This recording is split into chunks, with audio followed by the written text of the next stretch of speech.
पालघर जिल्ह्यातील तलासरी तालुक्यातील आमगाव डोंगरीपाडा येथील बुलेट ट्रेन मध्ये बाधित झालेल्या कुटुंबियांना घरे बांधण्यासाठी जागा नव्हती। बुलेट ट्रेन प्रकल्पात बाधित झालेल्या कुटुंबियांना पुनर्वसन आणि घर बांधण्यासाठी जागा उपलब्ध करून देण्यामध्ये काही अडचणी होत्या।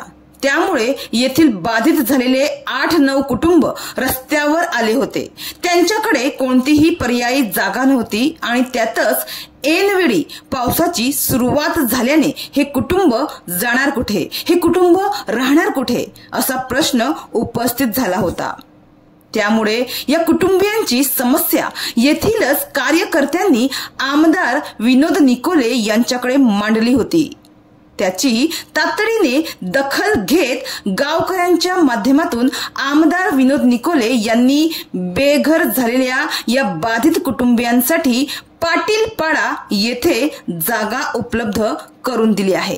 सर्वात मोठी अडचण या कुटुंबियांची आमदार यांनी दूर केली, तर आमदारांनी जी जागा उपलब्ध करून दिली होती त्या जागेवर 8 घरे तयार करण्यात आली आहे, 8 घरे उभारण्यात आली आहे आणि 23 मे रोजी आमदार कॉम्रेड विनोद निकोले यांच्या शुभ हस्ते त्या घरांचे उद्घाटन करण्यात आले।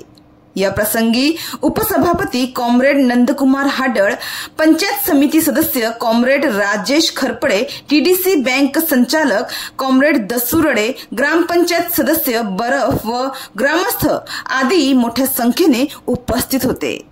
डहाणूवरून कल्पेश दळवी, विकास समाचार।